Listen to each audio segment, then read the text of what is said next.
Hello दोस्तों, दिन भर की बड़ी खबर बिना देरी के आपको बताएंगे। जहां सबसे पहले बताएंगे इंडियन नेवी ने दिखाया अपना दम, समुद्री लुटेरों के चंगुल से माल उठा के नाविक को बचाया। जी हां दोस्तों, भारतीय नौसेना ने अपहरण जहाज के चालक दल के सदस्य को बचाया। समुद्री डाकुओं की गोलीबारी में हुआ था घायल, बताएंगे कैसे। जिसके बाद पूरी दुनिया में भारतीय नौसेना की हो रही है जमकर तारीफ। साथ ही साथ आपको बताएंगे जहां आर्मेनिया के बाद ब्राजील, मिस्र और फिलीपींस को चाहिए भारत का बना आकाश मिसाइल। भारत के ब्रह्मास्त्र की मुरीद हुई दुनिया। साथ ही साथ आपको बताएंगे जहां इटली के पीएम के बयान पर मुस्लिम देशों ने साधी चुप्पी लेकिन बौखलाया पाकिस्तानी। जॉर्जिया मेलोनी के उस बयान पर देने लगा जहरीला बयान, बताएंगे क्या कहा दोस्तों। साथ ही साथ आपको बताएंगे जहां 2024 में मोदी वर्सेस खड़गे को लेकर बहुत बड़ी खबर बताएंगे। क्या होने वाला है इन पार्टियों का हाल, कौन होगा विजयी। दोस्तों एक से एक खबर बताएंगे, बने रहेगा वीडियो के अंत तक। लेकिन खबरों में आगे बढ़ने से पहले अगर आप भी अपने भारत देश का दिल से समर्थन करते और मानते हैं कि मोदी जी हैं तो हर चीज मुमकिन है, तो इस वीडियो को भी कर दीजिए लाइक, चैनल को कर दीजिए सब्सक्राइब, बेल आइकन दबाइए, साथ ही कमेंट बॉक्स में लिख दीजिएगा जय हिंद। जी हाँ दोस्तों, तो चलते हैं पहली और सबसे बड़ी खबर की तरफ। जहां इंडियन नेवी ने यानी भारतीय नौसेना ने दिखाया अपना दम, समुद्री लुटेरों के चंगुल से माल उठा के नाविक को बचाया। जी हां, भारतीय नौसेना के युद्धपोत आईएनएस कोच्चि ने अरब सागर में समुद्री लुटेरों द्वारा हाईजैक किए गए माल्टा के जहाज एमवी रुएन को रेस्क्यू किया गया था। अब खबर है कि इस जहाज के घायल क्रू मेंबर को भी नौसेना ने बचा लिया है। माल्टा के इस जहाज में चालक दल के 18 सदस्य सवार थे, जिसमें से एक को समुद्री लुटेरों की ओर से की गई फायरिंग में गोली लग गई थी। इस सदस्य के कंधे के पास गोली लगी थी। भारतीय नौसेना ने इस जख्मी क्रू मेंबर की रिहाई के लिए समुद्री लुटेरों से बातचीत की और इस सदस्य को जख्मी होने के बाद फर्स्ट एड ट्रीटमेंट दिया गया था। भारतीय नौसेना इस घायल सदस्य को विशेष इलाज के लिए ओमान के एक पोर्ट लेकर गई है। जी हाँ दोस्तों, बता दें माल्टा का यह जहाज सोमालिया के क्षेत्रीय जल सीमा में घुस गया था, जिसके बाद समुद्री लुटेरों ने इसे हाईजैक कर लिया था। 14 दिसंबर को भारतीय नौसेना को एक अलर्ट मिला था, जिसके बाद नौसेना ने अपना एक युद्धपोत अदन की खाड़ी में हाईजैक हुए जहाज एमवी रुवेन की मदद के लिए भेजा था। जी हाँ, वैसे में पूरी दुनिया में भारतीय नौसेना की वाहवाही हो रही है और हर कोई पीएम नरेंद्र मोदी जी की जमकर तारीफ करते नजर आए हैं। विश्व के अनेक नेताओं द्वारा बताया गया है कि पीएम मोदी के नेतृत्व में भारतीय सेना भारत के तीनों कैटेगराइज के सेना नंबर 1 बन चुके हैं। ऐसे में दोस्तों, अगर आपको भी यकीन है कि वास्तव में भारतीय सेना नंबर 1 बनी है पूरे दुनिया में, तो Indian armies are the best, comment में अवश्य कहिएगा। चलते और खबर की तरफ, जहां आर्मेनिया के बाद ब्राजील, मिस्र और फिलीपींस को चाहिए आकाश मिसाइल। भारत के ब्रह्मास्त्र की मुरीद हुई दुनिया। बता दें भारत विदेशी हथियारों का दुनिया में सबसे बड़ा खरीदार रहा है, लेकिन अब भारत स्वदेशी हथियारों को दुनिया में पहुंचाना चाहता है। भारत हथियारों का निर्यात बढ़ाने में लगा है। फिलीपींस, ब्राजील और मिस्र ने भारत के आकाश एयर डिफेंस मिसाइल सिस्टम में दिलचस्पी दिखाई है। मिसाइल अभी तक आर्मेनिया को बेचा गया है। 600 मिलियन अमेरिकी डॉलर से ज्यादा का ऑर्डर भारत को मिला है। न्यूज एजेंसी एएनआई के मुताबिक रक्षा अधिकारियों ने कहा कि अगले कुछ महीनों में आर्मेनिया को डिलीवरी शुरू होने की उम्मीद है। इस बीच ब्राजील, मिस्र और फिलीपींस सहित कई देशों ने आकाश मिसाइल प्रणाली में रुचि दिखाई है। आकाश मिसाइल डिफेंस सिस्टम को डीआरडीओ की ओर से विकसित किया गया है। आकाश टीम ने इस मिसाइल प्रणाली के कई उन्नत संस्करणों का विकास किया है, जो 1 दशक से ज्यादा समय से सेवा में है। हाल ही में आकाश हथियार प्रणाली ने अपनी उन्नत क्षमता का प्रदर्शन किया है। इसके बाद मध्य पूर्व में भी ऐसे देश हैं जिन्होंने इस हथियार में रुचि दिखाई है। भारत ने हाल ही में आकाश मिसाइल प्रणाली की मारक क्षमता का भी प्रदर्शन किया था। जी हाँ, अब ऐसे में दोस्तों लगातार भारत के ब्रह्मास्त्रों को लेकर जो दुनिया मुरीद हुई है और लगातार डिमांड आ रही है, लगातार भारत के इन मिसाइलों को खरीदने की बात हो रही है। वाकई में आत्मनिर्भर भारत के लिए सबसे बड़ा सफलता दिखाई दे रहा है दोस्त। ऐसे में इसका सबसे बड़ा श्रेय आप किसको देना चाहेंगे, कमेंट में लिखकर अवश्य बताइएगा। देखते हैं क्या कहती है भारत की जनता। अगली खबर की बात करें, जहां यूरोप में इस्लाम की कोई जगह नहीं वाले इटली की पीएम जॉर्जिया मेलोनी के बयान पर मुस्लिम देशों ने साधी चुप्पी लेकिन इकलौता बौखलाया पाकिस्तान। बता दें इटली की प्रधानमंत्री जॉर्जिया मेलोनी एक बार फिर सुर्खियों में। इस बार वो अपने एक बयान को लेकर चर्चा में। मेलोनी एक दक्षिणपंथी नेता है और इस्लाम को लेकर उनका एक बड़ा बयान सामने आया है। उन्होंने इस्लामी संस्कृति को लेकर कहा कि यूरोप में इसके लिए कोई जगह नहीं है। एक पुराने बयान में उन्होंने कहा कि मेरा मानना है कि इस्लामी संस्कृति और हमारी सभ्यता के मूल्यों और अधिकारों के बीच अनुकूलता की समस्या है। इस पर किसी भी मुस्लिम देश या नेता ने बयान नहीं दिया है, लेकिन अब पाकिस्तानियों का इस बयान पर रिएक्शन आया है। पाकिस्तान का YouTube channel real entertainment TV ने मेलोनी के बयान को लेकर लोगों से से बात की। इसमें एक शख्स ने माना कि दोनों की सोच में अंतर है। इस पर जब रिपोर्टर ने पूछा कि अगर सोच में अंतर है तो मुस्लिम देशों से लोग आखिर यूरोप में क्यों जाते हैं, इस पर उस शख्स ने कहा कि पाकिस्तान जैसे देशों में गरीबी है, इस कारण लोग यूरोप जाते हैं। वहीं अहमद नाम के जब एक शख्स से इस बारे में पूछा गया तो उसने इसे एक साजिश करार दिया है। अहमद ने मेलोनी के बयान को एक प्रोपेगेंडा बताते हुए कहा कि जो दुनिया कंट्रोल कर रहे हैं इस्लाम उनके दिलों को खटक रहा है। अहमद के मुताबिक यहूदियों की यह सब साजिश है। जब एंकर ने पूछा कि इस्लाम के नाम पर ISIS जैसे आतंकी संगठन है तो अहमद ने कहा कि इन्हें बनाने वाले तेल अवीव में बैठे हैं। ये आतंकी संगठन सिर्फ इस्लाम का नाम लेते हैं लेकिन इनका इस्लाम से कोई लेना देना नहीं होता।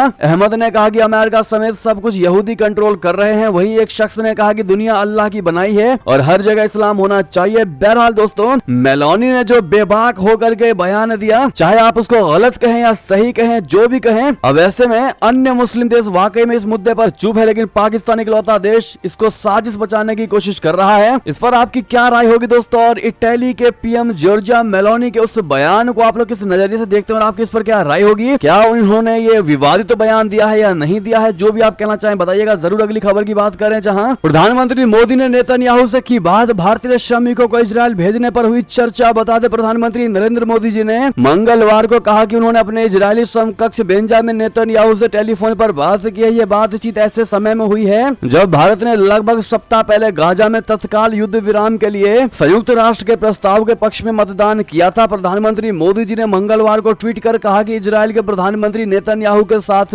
समुद्री यातायात सुरक्षा को लेकर चिंता समेत इजरायल हमास संघर्ष के संबंध में सार्थक चर्चा हुई। उन्होंने कहा कि क्षेत्र में शांति और स्थिरता की शीघ्र बहाली के पक्ष में भारत के सतत रुख पर भी जोर दिया। इस दौरान इजरायल में भारतीय श्रमिकों को भेजने पर भी चर्चा हुई। हालांकि दोनों नेताओं की बातचीत के बाद भारत की ओर से जारी बयान में श्रमिकों का जिक्र नहीं था। इजरायल की ओर से जारी बयान में भारतीय श्रमिकों का जिक्र किया गया है। PM मोदी और नेतन्याहू के बीच बातचीत के बाद इजरायली रीड आउट में कहा गया कि दोनों नेताओं ने भारत से इजरायल में विदेशी श्रमिकों के आगमन को आगे बढ़ाने पर चर्चा किया है। इसके अलावा बाब अल मंडेब जलडमरू मध्य में नौवहन की स्वतंत्रता पर भी चर्चा की गई है। जी हाँ, अगली खबर की बात करें, जहां पाकिस्तान में ये है हिंदू राजा, दादागिरी इतनी है कि वहां हर कोई इनसे थर थर कांपता। जी हाँ, साल 1947 में जब भारत से पाकिस्तान अलग हुआ तो लाखों लोग भारत से पाकिस्तान और पाकिस्तान से भारत आए। हालांकि कुछ लोग ऐसे भी थे जिन्होंने अपनी जमीन और अपनी मिट्टी ना छोड़ने का फैसला किया, यानी कुछ हिंदू पाकिस्तान में ही रह गए और कुछ मुस्लिम भारत में ही रह गए। ऐसा ही एक परिवार था उमरकोट के हिंदू राजा राणा अर्जुन सिंह का। उन्होंने बंटवारे के बाद भी पाकिस्तान को अपने मुल्क के रूप में चुना। यहाँ तक कि 1946 में राणा अर्जुन सिंह ने अखिल भारतीय मुस्लिम लीग के मंच से भी चुनाव लड़ा। हालांकि हम जिस हिंदू राजा की बात कर रहे हैं वो राणा हमीर सिंह है। ये राजा राणा अर्जुन सिंह के पोते और राणा चंद्र सिंह के बेटे हैं। पाकिस्तान की सियासत में इनकी तूती बोलती है। बता दें, राणा हमीर सिंह अमरकोट के 26वें राणा है और पाकिस्तान के दिग्गज राजनेता हैं। यहाँ तक कि अगस्त 2018 से अगस्त 2023 तक वो सिंध की प्रांतीय विधानसभा के सदस्य भी रह चुके हैं। जाति से राजपूत इस राजा से पाकिस्तान के बड़े बड़े माफिया तो छोड़िए, मंत्री भी कांपते हैं। ये एक ऐसे राजा है जिनके एक आदेश पर उमरकोट के हिंदू एक हो जाते हैं। जी हाँ, इनके बारे में और भी बहुत है कुछ कहने को, लेकिन वीडियो लंबी हो जाएगी। चलते अगली खबर की तरफ, जहां अब करतारपुर साहिब में स्थापित की जाएगी महाराजा रणजीत सिंह की प्रतिमा। लाहौर में उपद्रवियों ने 3 बार तोड़ा। जी हाँ, करतारपुर स्थित गुरुद्वारा दरबार साहिब में महाराजा रणजीत सिंह की प्रतिमा स्थापित की जाएगी। सबसे पहले यह प्रतिमा 2019 में रणजीत सिंह की 180वीं पुण्यतिथि के अवसर पर लाहौर के शाही किले में स्थापित की गई थी। हालांकि 2019 में प्रतिमा स्थापित किए जाने के बाद उसे इसे 3 बार तोड़ा गया। प्रतिमा को शाही किले में रानी जिंदान की महल के ठीक सामने स्थापित किया गया था। प्रतिमा सिख इतिहासकार बॉबी सिंह बंसल ने उपहार में दी थी, जो कि यूके में SK फाउंडेशन के अध्यक्ष है। महाराजा रणजीत सिंह की प्रतिमा को फकीर खाना संग्रहालय के निदेशक फकीर सैफुद्दीन की देखरेख में तैयार किया गया था। अगली खबर बता दें, ताइवान में एक बार फिर घुसा चीन का जासूसी गुब्बारा। 1 महीने में दूसरी बार आया ये नजर। जी हाँ, चीन और ताइवान के बीच तनाव से पूरी दुनिया वाकिफ है। ताइवान को अमेरिका का साथ मिलने के कारण चीन अक्सर अपना गुस्सा ताइवानी सीमा में लड़ाकू विमानों को भेजकर दिखाता रहता है। चेतावनी के बावजूद चीन अपनी हरकतों से बाज नहीं आ रहा है। 13 जनवरी को होने वाले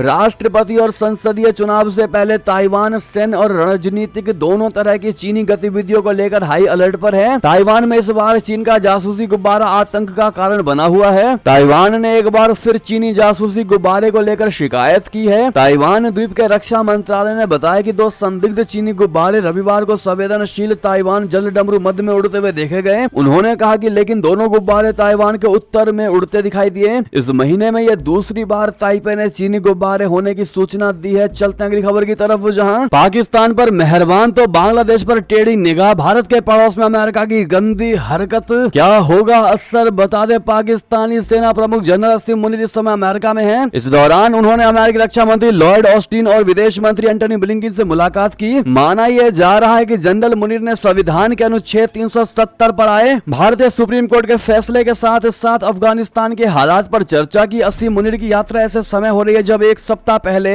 खैबर पख्तूनख्वा के डेरा इस्माइल खान में पाकिस्तानी सुरक्षा बलों की चौकी पर टीटीपी आतंकियों ने हमला किया था। इसमें 23 पाकिस्तानी सैनिक मारे गए थे। ब्लिंकन ने इस हमले की आलोचना की और एक्स पर पाकिस्तान का समर्थन किया। इस साल की शुरुआत में पाकिस्तान को IMF से $3 अरब का ऋण भी मिला है। इसके अलावा FATF की ग्रे लिस्ट से भी पाकिस्तान निकल आया, जो दिखाता है कि अमेरिका ने मौन समर्थन दिया था। पाकिस्तान के लिए एक साथ कई गुड न्यूज तब आ रही है जब अगले साल चुनाव होने वाले हैं। हर बार की तरह आर्मी जिसे चाहेगी वही सत्ता में आएगा। पूर्व PM नवाज शरीफ पाकिस्तान लौट आए हैं और चुनाव से पहले उन्हें एक के बाद एक क्लीन चिट मिल रही है, जो उनके एक बार फिर PM बनने का रास्ता साफ कर रहा है। जी हाँ, अब ऐसे में अमेरिका की हिपोक्रेसी भी सामने आई है। अमेरिका के दोहरे रवैये को देखकर लगता है कि वो और उसके सहयोगी एक बार फिर 1971 की गलती दोहराना चाहते हैं, जिसमें वो बांग्लादेश में होने वाले नरसंहार पर पाकिस्तान के साथ थे। अमेरिका लगातार शेख हसीना से विपक्षी दल BNP को जगह देने को कह रहा है। इससे अमेरिका बांग्लादेश में एक ऐसे शासन का समर्थन कर सकता है जो मानवाधिकारों के मुद्दों पर बदतर होगा, साथ ही चीन के साथ खड़ा होगा, जो भारत के लिए चिंता वाली बात होगी। बांग्लादेश में अमेरिका का हस्तक्षेप BNP और उसके सहयोगी जमात इस्लामी के कट्टरपंथियों के उदय का कारण हो सकता है। जी हाँ, साथ ही उसे चीन के करीब भी धकेला जा सकता है। अमेरिका भी बांग्लादेश में लोकतंत्र की दुहाई दे रहा है, वहीं पाकिस्तान में सेना के समर्थन में है, जो उसकी हिपोक्रेसी को दर्शाता है। इस पर आपका क्या टेक होगा दोस्तों, बताइएगा जरूर। अगली खबर की बात करें, जहां मुस्लिमों का अमेरिकी सरकार से हुआ मोह भंग, जो बाइडेन को दोबारा जीतने के लिए अब जरूरी हुए अमेरिकी हिंदू। जी हां, अमेरिका में एक भारतवंशी नेता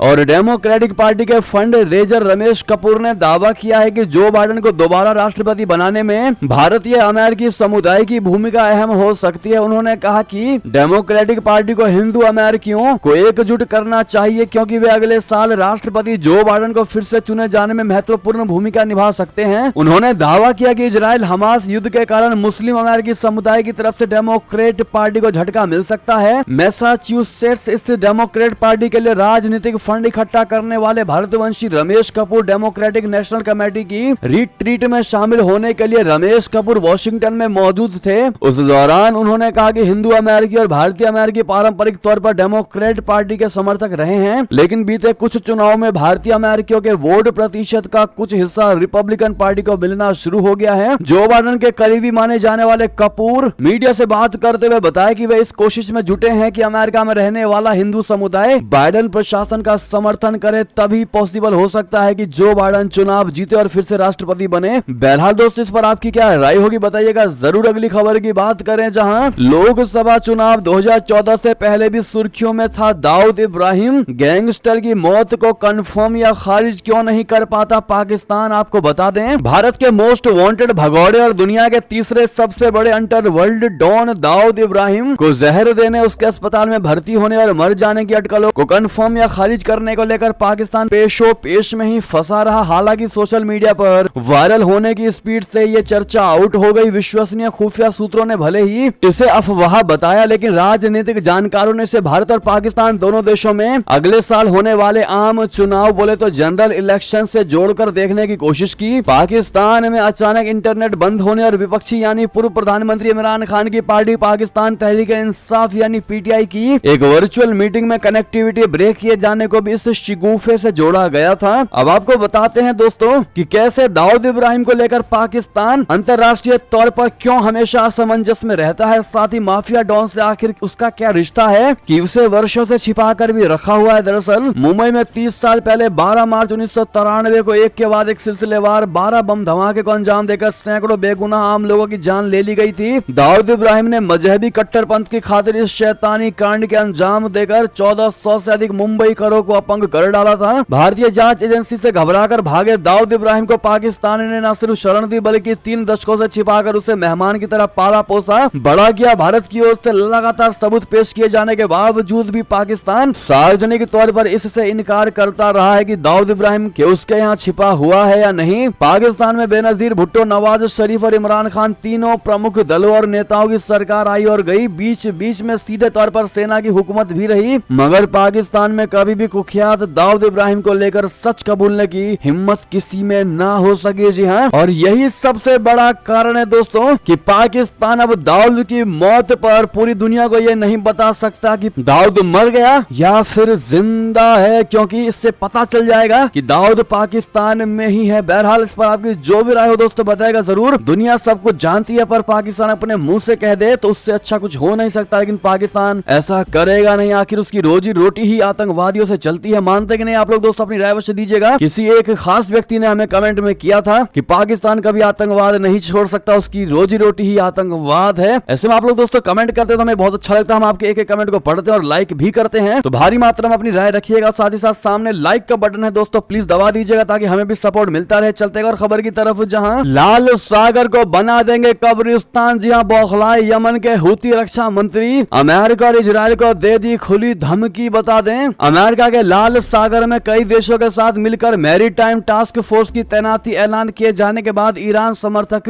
हूती विद्रोही बौखला गए हैं। हूती रक्षा मंत्री कहे जाने वाले मेजर जनरल मोहम्मद अल अतीफी ने अमेरिका को धमकी दी। उसने कहा कि अगर यमन की जमीन पर अमेरिका और उसके सहयोगी देशों ने हमला किया और यमन की अमन छीनने की कोशिश की तो वे लाल सागर को कब्रिस्तान में बदल देंगे। इससे पहले अमेरिका ने व्यापारिक जहाजों पर हूतियों के कई हमलों के बाद टास्क फोर्स बनाने का ऐलान किया था। इसमें कई मुस्लिम देशों के नौसैनिक जहाज भी हिस्सा लेंगे। जी हाँ, हूती रक्षा मंत्री अल अतीफी ने अमेरिका को गिदड़ भभकी देते हुए कहा कि हमारे पास ऐसे विस्फोटक और सैन्य हथियार हैं जो आपके युद्धपोत, सबमरीन और एयरक्राफ्ट कैरियर को डुबो सकते हैं। जिसके बाद दोस्तों आपको ये भी बता दें कि हमास के सपोर्ट में लड़ रहे हूती विद्रोहियों के अब आने वाले हैं बुरे दिन। अमेरिका ने रेड सी यानी लाल सागर में हमलों का जवाब देने के लिए 10 देशों का गठबंधन बना डाला। जी हाँ, हूती विद्रोहियों के धमकी के बाद, इस धमकी के बाद अमेरिका समेत कई देश चिंतित हुए, लेकिन अब यूएस ने 10 देशों के साथ मिलकर गठबंधन बनाया जो कि हूती विद्रोहियों से वाणिज्यिक जहाजों को बचाने के लिए गश्त करेंगे, पेट्रोल करेंगे। अगली खबर की बात करें, जहां आईएमएफ ने भारतीय अर्थव्यवस्था को बताया स्टार परफॉर्मर। पीएम मोदी के नेतृत्व ने देश को नए भारत में बदला। जी हां, भारत की अर्थव्यवस्था तेजी से बढ़ रही है। विश्व के कई देशों के साथ भारत के व्यापारिक रिश्ते मजबूत हो रहे हैं, जिसके चलते भारत की इकोनॉमी बहुत तेजी के साथ बढ़ रही है, बहुत तेजी के साथ बूम कर रही है। यही वजह है कि अंतर्राष्ट्रीय मुद्रा कोष यानी आईएमएफ ने भी भारत की तारीफ करते हुए उसे स्टार परफॉर्मर बताया है। आईएमएफ ने कहा है कि ग्लोबल इकोनॉमी में भारत का बहुत बड़ा योगदान है, बहुत बड़ा कंट्रीब्यूशन है। आईएमएफ ने भारत के मिशन नाडा चौरी यानी कि नाडा चौरी के अकॉर्डिंग पिछले कुछ सालों से भारत की अर्थव्यवस्था बेहद तेज रफ्तार के साथ आगे बढ़ रही है। दूसरे देशों की तुलना में भारत एक स्टार परफॉर्मर की तरह उभर कर सामने आया है। आईएमएफ के मुताबिक भारत इस साल ग्लोबल ग्रोथ में 16% से ज्यादा का कंट्रीब्यूशन कर रहा है। ऐसे में मोदी है तो हर चीज मुमकिन है कहना मत भूलिएगा। अगली खबर की बात करें, जहां सऊदी अरब ने प्रवासी श्रमिकों के लिए सख्त किया ये नियम। भारत पर क्या होगा इसका असर बता दें। सऊदी अरबिया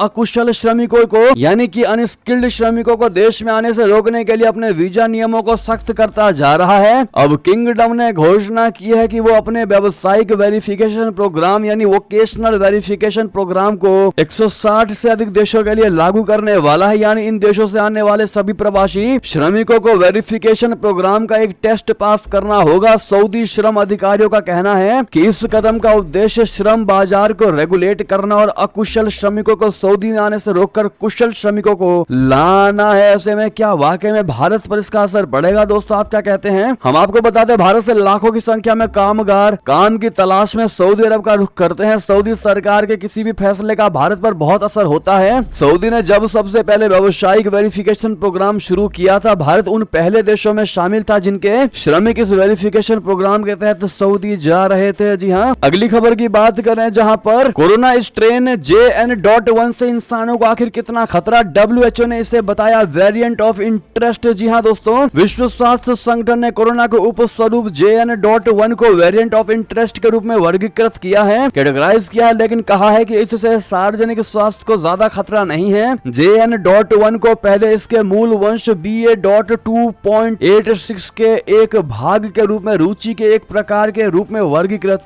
किया था। अगली खबर बता दें, जहां 2024 में मोदी वर्सेस खड़गे, कांग्रेस अध्यक्ष की उम्मीदवारी से इंडिया को क्या नफा नुकसान बता दें। विपक्षी इंडिया गठबंधन की मंगलवार को नई दिल्ली में हुई बैठक के दौरान ममता बनर्जी ने मल्लिकार्जुन खड़गे को गठबंधन का प्रधानमंत्री चेहरा बनाए जाने का प्रस्ताव रखा। दिल्ली के मुख्यमंत्री अरविंद केजरीवाल ने बनर्जी के इस प्रस्ताव का समर्थन भी किया, लेकिन जब खड़गे से इस बारे में पूछा गया तो उन्होंने दो टूक कहा कि पहले 2024 का चुनाव जीतने दीजिए, पीएम चेहरे पर बाद में विचार किया जाएगा। ऐसे में विपक्षी गठबंधन के प्रधानमंत्री उम्मीदवार के तौर पर मल्लिकार्जुन खड़गे की ताकत, उनकी कमजोरी और संभावित चुनौतियों को जान लेना जरूरी है, क्योंकि अगर वे आधिकारिक तौर पर विपक्षी गठबंधन के पीएम उम्मीदवार बनते हैं तो उनका मुकाबला प्रधानमंत्री नरेंद्र मोदी से होगा। लेकिन दोस्तों, क्या 2024 का ये लोकसभा चुनाव मोदी के अलावा किसी और के पक्ष में जा सकता है? लगता है आपको दोस्तों? अपनी राय अवश्य दीजिएगा। जिस प्रकार से अभी भी विधानसभा चुनाव में लगातार 4 राज्यों में बीजेपी जीती है, ये कहीं ना कहीं इससे साफ हो गया है कि फिर एक बार मोदी की लहर पूरे भारत में दिखाई देने वाली है। क्या कहते हैं दोस्तों आप लोग, और आपके हिसाब से अगला प्रधानमंत्री कौन होने वाला है? कमेंट में लिखकर अवश्य बताइएगा। देखते हैं क्या कहती है हमारी भारत की प्रिय जनता, इस सवाल का क्या जवाब देती है। साथ ही साथ अगली खबर बता दें, भाजपा की चिंतन बैठक नहीं है संसद, असदुद्दीन ओवैसी बोले वापस लिया जाए निलंबन। बता दें, ऑल इंडिया मजलिसे इत्तेहादुल मुस्लिमीन प्रमुख असदुद्दीन ओवैसी ने 141 सांसदों का निलंबन रद्द करने की मांग करते हुए मंगलवार को कहा कि संसद को भाजपा की चिंतन बैठक की तरह नहीं चलाया जा सकता। ओवैसी ने एक्स पर एक पोस्ट में सवाल उठाया कि अगर विपक्षी दलों के सांसदों को